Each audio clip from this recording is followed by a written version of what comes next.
संसार का इतिहास में आपका स्वागत है। दोस्तों, हम आपको जो भी बताते रहे हैं वो किसी का निजी नहीं बल्कि भारतीय इतिहास का एक अंग है। इसे किसी भी जाति विशेष से न जोड़ें। आपको मालूम होना चाहिए इतिहास में ये होता आया है कि शक्तिशाली रहे लोग जब पतन को प्राप्त हुए और पूरी तरह से अदृश्य हो गए या उन्हें अदृश्य कर दिया गया। कुछ ऐसा ही हुआ कोली जाति के साथ। कोली, कोरी और कोल भारत के मूल निवासी हैं। आर्यों से पहले वे इस भूमि पर बस चुके थे। जब ये मूल निवासी युद्ध में हार गए तो इनसे शिक्षा का अधिकार छीनकर उन्हें आगे चलकर अलग अलग नाम और व्यवसाय दिए गए। इन्हें अलग अलग जाति कहा गया।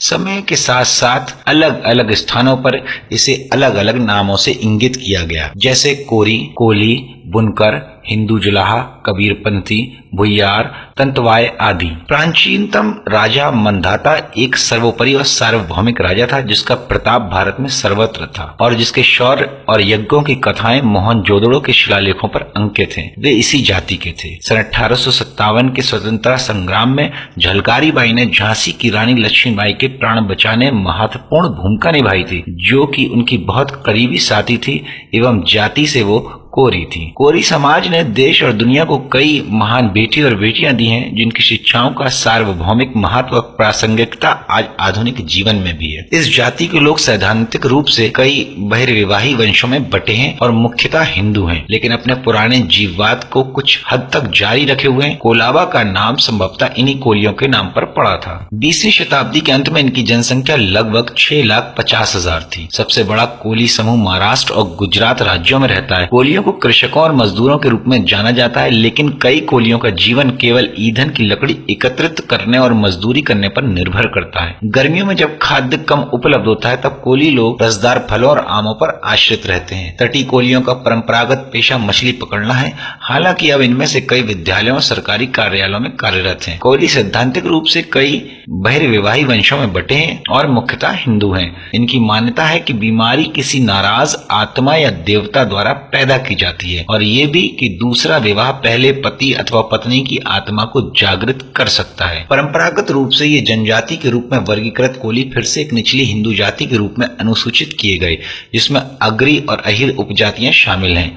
प्रसिद्ध सामाजिक लोक नृत्यों में से एक कोलियाचा भी है जो कोलियों का नृत्य है। पश्चिमी भारत के कोंकण तट के मछुआरों के मूल नृत्य कोलियाचा में नौकायान की भाव भंगिमा दिखाई जाती है। महिलाएं अपने पुरुष साथियों की ओर रुमाल लहराती हैं और पुरुष थिरकती चाल के साथ आगे बढ़ते हैं। विवाह के अवसर पर युवा कोली नवदंपति के स्वागत में घरेलू बर्तन हाथ में पकड़कर गलियों में नृत्य करते हैं और नृत्य के चरम पर पहुंचते ही नवदंपति भी नाचने लगते हैं। कहा जाता है कि श्री राम का जन्म महाराजा मंधाता के बाद 25वीं पीढ़ी में हुआ था। मंधाता और श्री राम इक्ष्वाकु के सूर्य वंश में से थे। बाद में ये वंश 9 भागों में बट गया। ये वंश थे मल्ल, जनक, विद्रोही, कोली, मौर्य, लिच्छवी, जनत्री, वाजी और शाक्य।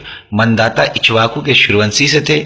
उनके उत्तराधिकारियों को सूर्यवंशी कोली राज के नाम से जाना जाता है। प्राचीन वेद, महाकाव्य और अन्य अवशेष मंधाता के उत्तराधिकारियों की युद्ध कला और राज्य प्रशासन में उनके महत्व योगदान को बताते हैं। प्राचीन संस्कृत की पुस्तकों में उन्हें कुल्या, कुलिये, कोली सर्प, कौलिक, कौल आदि कहा गया है। कोली समाज वह समाज है जिसने अपनी देवी मुंबा देवी के नाम से मुंबई की स्थापना व निर्माण किया। आज भारत में कश्मीर से कन्याकुमारी तक कोली बसे हुए हैं। क्षेत्रीय भाषाओं के कारण इनके नाम में कुछ परिवर्तन हुआ है। इसमें प्रमुख समूह क्षत्रिय कोली, कोली राज, कोली राजपूत, कोली सूर्यवंशी, नागर कोली, कोली महादेव, कोली पटेल, कोली ठाकुर, बवराया, थारकरडा, पठानवाड़िया, मईन कोली, कोयरी, मंधाता पटेल आदि हैं। भारत के ये मूलवासी कृषि भूभागों और समुद्री तटीय क्षेत्रों में निवास करते हैं। जनगणना में 1040 से भी अधिक उप समूहों को एक मुश्त रूप से कोली कहा जाता है।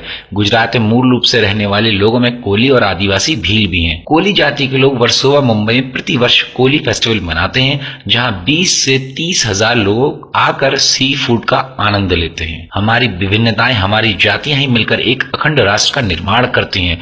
हम लोग अपनी जाति या धर्म से परे उठकर एक नए भारत का विकास करें। जातियों और धर्म के उन्माद में अपनी पवित्र भूमि को रक्त रंजित ना करें, क्योंकि हम सब मिलकर ही संसार में भारत का गौरव बढ़ा सकते हैं। जय हिंद, जय भारत। दोस्तों, अगर आपको हमारा ये वीडियो पसंद आया हो तो ज्यादा से ज्यादा शेयर करें, लाइक करें, कमेंट करें और अगर आपने अभी तक हमारा चैनल सब्सक्राइब नहीं किया तो जल्द से जल्द सब्सक्राइब करें। आपका धन्यवाद।